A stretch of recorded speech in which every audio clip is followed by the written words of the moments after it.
fullest of regards to the fellow members of the Alpha branch of the Utopia. And now, commencing video. Hello there everyone, my name is the one and only Silverreploid CLE. How are you guys doing on YouTube? That's right, the Silverreploid/Inkling coming at you live looking fresh in the flesh on the net, stream or non-stream. Welcome back everyone to another video. We're officially on the week of Thanksgiving, but Thanksgiving as far as I'm concerned is every day I believe. And of course, hope you guys are having a very blessed and safe Monday this far. Let's just jump right into our only reaction right here, only video if you will, I guess. If I take a notion to do something else on video and whatnot. But either way guys, let's jump right into what we're about to react to. This is another SCP by the way, so you're probably wondering how I came across this one in particular, even though I'm binge watching. Well, I was doing some research on a certain video for Thanksgiving. Well, since we're on a Thanksgiving week, I thought about doing a Thanksgiving like SCP to react to, but given that I came across this strange anomaly right here, which happens to be a coronavirus type from what I saw from people, someone else who have been like doing reviews / reactions to them, I thought about doing this one for you guys for this week's SCP reaction. So that's exactly what we're doing right here. This is SCP-5031, yet another murder monster who happens to be, I believe, carnivorous. So we're going to check this out and see what this particular anomaly is like based on its analysis, etc. But prior to that guys, for those who are new to the channel, thank you as always for tuning into the channel and watching everything you see on the channel and everything. Well, not everything per se, but just like, you know, visiting and whatnot. If you want more content from yours truly, please do not hesitate to like this video if you enjoyed. Leave your comments down below and please subscribe with the notifications activated. Make sure you also subscribe to SCP Explained for more of their explanatory animations. The channel is provided in the description, comments in the outro, and also big shout outs to members on behalf of the Utopian branch, aka the membership branch if you will. If you want to become a member on behalf of the Utopian branch, please refer to the join button and review the perks. When you join, the perks will be granted to you by yours truly. And with that being said everyone, let's go ahead and check out this little Thanksgiving anomaly if you will. That's what I call it because well, it's Thanksgiving week and whatnot. But either way guys, let's check this out. We'll see how it goes, and that'll be all for today's reactions. Long Club now. Hi everyone, before continuing, it is with great pleasure to let you guys know that I made a cameo. If you'd like to receive a personal video shout out from me, whether it's your birthday, your wedding day, or if you even like to receive a congratulatory shout out for your gaming achievement, sporting achievements, social media account milestones, and so much more to help you to also start your cameo journey, please refer to my link located in the video description. An SCP Foundation researcher sits at a table inside of a standard containment cell. These are often dangerous places to be, especially when the SCP you're supposed to be studying is one that you can't see. The researcher is taking notes, unsure of exactly what is going to happen next. He can hear the sounds of knives scraping behind, of flesh sizzling and searing from high heat.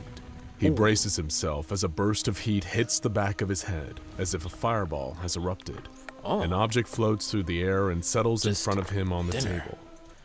I wouldn't trust that if I were you, considering that the dinner may be a bit of a trap.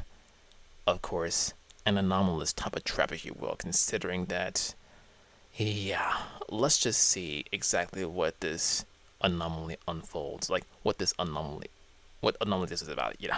It's a plate of food, and it looks delicious. Delicious, it may surprise you to learn that there is no rule that the SCP Foundation must deal exclusively with violent and vicious creatures. Not every SCP held in containment shares the same malevolence and contempt for humanity as SCP-682, or the world-ending threat posed by the likes of SCP-2317. Some, perhaps not many, but some, are benign and might even seem outwardly friendly, but you'd still be taking a huge risk to assume that anything contained by the SCP Foundation is completely harmless. Such is the case with SCP-5031. As per the Foundation's containment procedures, this quasi-humanoid, meaning it appears to have some vaguely human features, is held in an airtight cell that is regularly checked by Foundation personnel on a bi-weekly basis. SCP-5031 has no need for regular nutrition or regular interactions from staff. The trick with SCP-5031 is not being eaten by it, since though it doesn't need food, it does still hunt and consume anything it encounters, human or otherwise. Avoiding being eaten is hard enough with creatures that can actually be seen, but like so many other Boxing creatures the gloves. Foundation keeps contained, SCP-5031 has developed an almost perfect defense mechanism, which is when observed, it will literally cease to exist. Some might choose to refer to this as a quantum lock. However, it is worth noting that traces left by SCP-5031 still remain observable when the creature has temporarily disappeared. For example, trails of blood and scratch marks left behind by SCP-5031 still exist when the SCP itself does not. Naturally, this makes both avoiding the creature and capturing it using cameras So it's basically difficult. transparent. However, when SCP-5031's existence ceases, it still casts a shadow. From this, researchers have been able to determine several of the creature's physical traits. Based on its silhouette, it has been deduced that SCP-5031 levitates about half a meter above ground level, sports an abnormally small necklace head atop an elongated torso, approximately 1.9 meters long, with 3 sets of spindly lower arms that branch outwards. Using these arms and its loosely... Can you imagine something as gruesome as that take on 4-armed creatures like Goro and Kintaro? Yeah, just imagine that. And by those 2 characters, I'm sure most of you know the origin of those 2 characters, but just imagine them taking on such a creature as heinous as that.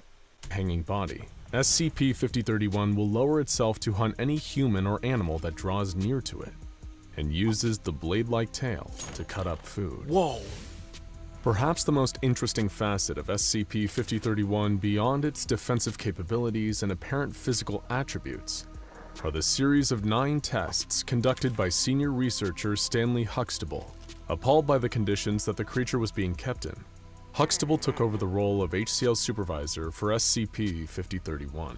Having grown increasingly frustrated and empathetic towards the creature, listening to its screams from inside its iron containment unit, Huxtable devised a series of tests to introduce SCP-5031 to various different stimuli as a way to better understand the creature, and hopefully keep it contained in a way that didn't seem to cause so much suffering.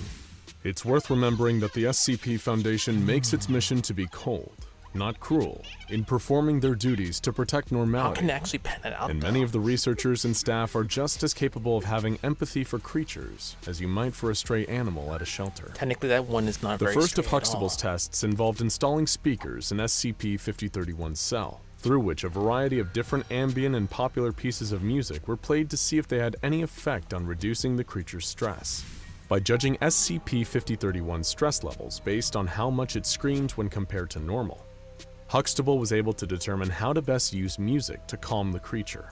SCP-5031 seemed to convey higher levels of stress when listening to Morning Forest, Deep Grotto, and Seaside Paradise ambience, as well as the best of late 60s British rock band Jethro Tull. I guess for some anomalies like SCP-5031, when it comes to music, like I said before, when it comes to music, it can be medicinal. I didn't think it'd be that actually optimal for SCP anomalies to be harmonized by music soundtracks. That's pretty decent. However, the best of Mozart, Enya, Kiss, and Ben Folds produced dramatically about different Beethoven? results, decreasing SCP-5031's apparent stress. Following this test, senior researcher Huxtable compiled a playlist featuring SCP-5031's favorite Keep listening to music. music, everyone. Over time, the stress-reducing effects of music on SCP-5031 seemed to decrease, but keeping the playlist on shuffle seemed to keep the creature consistently calmer than it had been previously.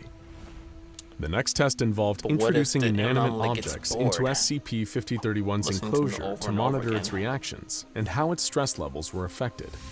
When a softball was thrown into the enclosure, SCP-5031 immediately sliced the ball in two with its tail in one swift motion. A similar result occurred when researchers threw the creature a basketball, I guess this anomaly's not which was much of a quickly sporty punctured type. and sliced open by SCP-5031's tail. Its stress levels first seemed to diminish when the creature was offered a bowling ball, which it rolled around the enclosure and then later knocked it against a second bowling ball. However, when one of the balls chipped, rendering it unable to roll properly, SCP-5031's stress increased dramatically until a replacement was offered. Researcher Huxtable noted that SCP-5031 seemed to possess a similar level of motor skills to an average human toddler, with similarly explosive emotional reactions to match. Next, when given the choice between two food sources at opposite ends of its enclosure, SCP-5031 seemed to gravitate towards higher quality food, most notably favored cooked rotisserie chickens over animal carcasses.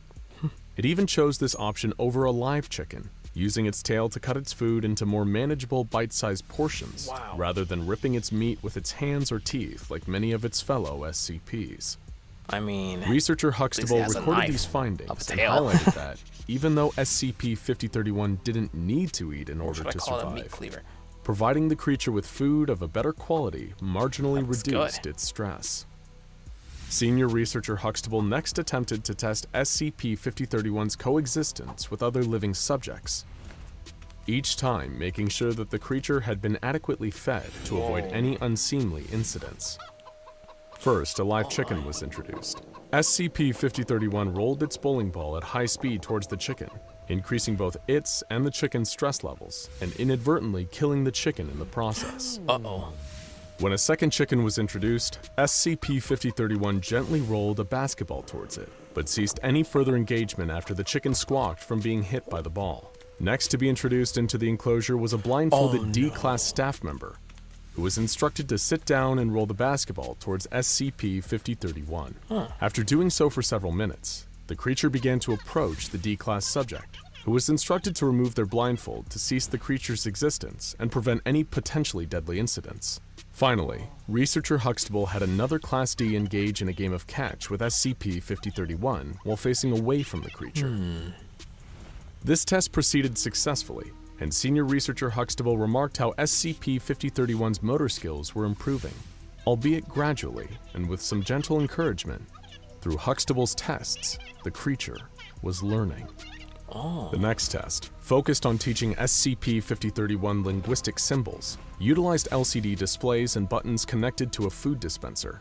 One display showed an image of a rock, and the other an image of a rotisserie chicken. After some brief probing, SCP-5031 was quickly able to understand that pressing the button under the correct display would dispense a rotisserie chicken for it to eat. The creature was later able to adapt for that. The following day. The screen displays and materials dispensed were swapped, and then later set to swap at random intervals. When additional rock dispensing stations were introduced, this time displaying the word rock as opposed to an image, SCP-5031 was able to determine which station dispensed chicken through a process of elimination. Whenever the functions and displays were swapped, SCP-5031 would find whichever displayed the word chicken to receive its food.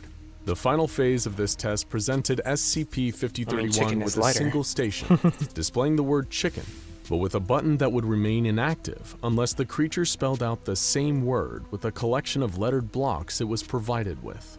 After some initial confusion and frustrations as to why the button would not dispense food when pressed, SCP-5031 was able to assemble the word correctly, not only activating the button and dispensing food, but proving to Researcher Huxtable that the creature was capable of learning language. Huxtable continued to test the creature, encouraging it to spell words using lettered blocks as a method of communicating. By increasing SCP-5031's vocabulary and the amount of human interaction it received, Senior Researcher Huxtable observed that SCP-5031 was gradually learning to sing, albeit non-verbally, as well as to juggle with its 6 hands, and was even communicating its food preferences and dish pairings. Later, another Class D, D-52125, was introduced to SCP-5031's enclosure to aid in further testing. Through D-52125's instructions, the creature quickly learned to draw using crayons, and created artworks depicting itself, its newfound friend D-52125, Researcher Huxtable, a cat, and a rotisserie chicken. SCP-5031's new creative side didn't stop there though, as the creature quickly learned to play chopsticks in only 2 days once a piano was introduced into the enclosure. SCP-5031 even managed to start creating its own original, admittedly crude, compositions. Next, a spice rack was placed inside the creature's cell, and D-52125 demonstrated how to season meat. This proved to be SCP-5031's new favorite hobby, as it spent the next 3 days experimenting with different combinations of foods and spices. using its letter blocks to request more garlic powder. Interestingly, the creature only created artwork or music when D-52125 was present, but seemed to thoroughly enjoy its experimentation with food when left alone. Following this development, senior researcher Huxtable devised a new test for SCP-5031, providing the creature with cooking utensils and using D-52125 to demonstrate. 5031 was shown how to prepare a variety of different dishes, from hamburgers and tacos to Mongolian beef, steak, clam chowder, and profiteroles. Profiteroles, never heard of them, but I'm pretty certain most of you probably feel famous after looking at all that sketched food and whatnot, but honestly, I'm starting to like this episode a bit. In addition to a small peanut allergy, this 8th test revealed SCP-5031 to be a phenomenal chef, possessing culinary skills far beyond the average person. The creature quickly and enthusiastically embraced its newfound talents, concocting its very own brand new recipes, with D-52125 even volunteering to be the first to taste test 5031's dishes. It was shortly after this test that SCP-5031 spoke its very first word. And it should come as no surprise that the word was salt. Naturally, senior researcher Huxtable was very proud of the progress the creature had made with its development.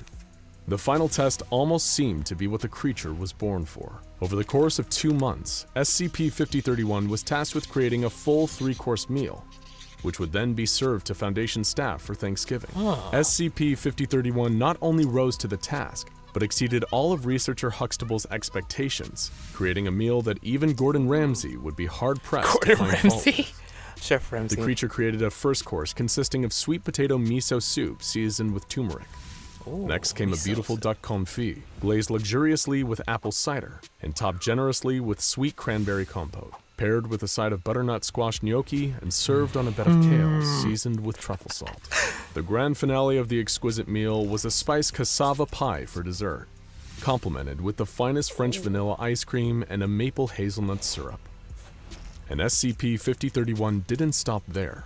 The creature also debuted one of its original musical compositions to complement the decadent meal it had created.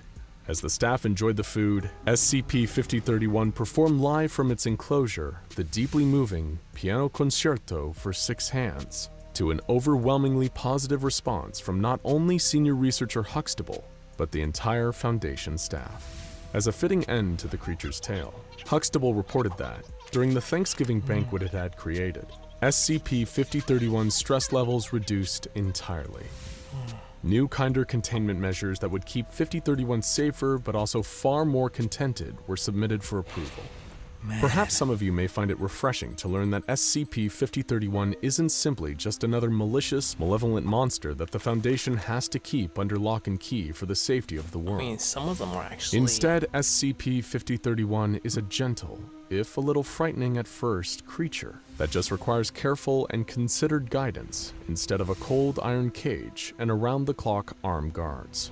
Through testing, senior researcher Stanley Huxtable and his fellow Foundation staff were not only able to help the creature develop, but also found what makes it tick, and not just for the purposes of containing it. Instead, it is hoped that SCP-5031's creativity and flair for culinary and musical masterpieces can continue to thrive and grow, under the proud watch of researcher Huxtable. Now for something from the more Okay, I honestly don't know how to start this off, but that right there was just class. Excellent class right there. Now, you know, I never actually pinpointed when exactly did I first start reacting to these SCP anomalies. I know one of my collaborators recommended that I check out these episodes, and most of them are actually amazing. Now, as far as some of the anomalies, some of you may think they're very gruesome to fathom, but at the same time, though, there are some of them that are the exact opposite. Like this one, for instance. The fact that Research Huxtable did a lot of tests. Now, from the very beginning, the preliminary start to SCP-5031 was that its stress levels were actually high, and of course, it became a little, like, hostile. But at the same time, though, well, I was thinking when they were talking about the anomaly's stress level, it kind of reminded me of how its behavioral traits kind of remind me of how a parrot might from Oddworld would behave. Like, if you were to corner a paramite, which the researchers and the other subjects did not corner the anomaly, they just, like, you know, did their tests and everything. But if you guys remember the game Oddworld, where you're in Paramania, where you into the lair of paramites, although they can be cordial sometimes when you feed them, but if you corner them, they start getting a little stressed and irritated, and they start going after you and, like, optionally chase after you and murder you in the game. But yeah, unless you avoid them. But either way, guys, it kind of reminded me of those behavioral traits in a way, but not that the anomaly itself behaves fully like the paramite.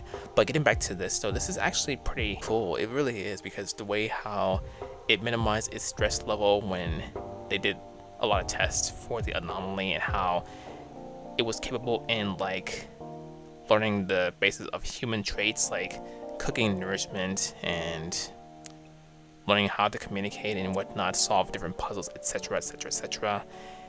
It had me thinking, did I pick the right episode for this one, considering that Thanksgiving is around the corner? And I do say so myself that I believe it is. Excellent. So that right there was my reaction to the anomaly, SCP-5031, yet another murder monster, but frankly, it's not a monster. It's more like a creature, a friendly creature, cordial creature, if you will, because, well, like I said, not all the SCP anomalies are very monsters as you would think they are, but at the same time, though, some of them, with the inclusion of this one, are very cordial, if you think about it. I hope you guys enjoyed reacting to this anomaly to the fullest, and if it is, as always, guys, please hit the like button, leave your comments down below, and subscribe for more with the notifications activated. I must say again, this is a very excellent Thanksgiving treat, even though Thanksgiving is just in a couple of days and whatnot. Kudos to Dr. Huxtable. Make sure you subscribe to SCP Explained for more of their explanatory animations. Channel is provided once again in the description, comments in the outro, and guys, social media and everything else with the inclusion of my cameo links are provided in the description. And if you also wish to commission this song for your projects, please do not hesitate to reach out to me via social media. We'll go from there for I do song commissions. This is yours truly, Silverreploid CLE, signing off for now. I love every single one of you guys. Stay fresh in the flesh and off the hook. And on behalf of Utopia, I will catch every single one of you in the next video. Although, for this year's Thanksgiving, I might do a little gaming special in the place of reacting to Thunderman 2001's animation for this week, because Thanksgiving's on Thursday, and usually on Thursday I react to Thunderman 2001, but I might do something before that day comes, and of course set it as a premiere to, like, you know, entice you guys with a little Thanksgiving upload so I can spend time with my mom and whatnot. So yeah, guys, with that being said, love you guys, stay fresh in the flesh and off the hook once again, and I'll see you guys then. Love you all. Want to let you guys know that we recently reopened the store, and new season merch is officially available. Claim your piece in the link in the description of the video, and you'll have the merch in the palm of your hands. My treat to you for your everlasting love and support. Some quantities are limited. Hey guys, Silverreploid CLE here. I want to thank all of you for watching this video. Please smash on the like button, subscribe for more content if you're new, and please turn on the push notifications. And also, please make sure you check out my other videos or any video on display and show tons of love and support for not only me, but to those who are also involved. Have a great one, and I will see you guys in the next video. Bye!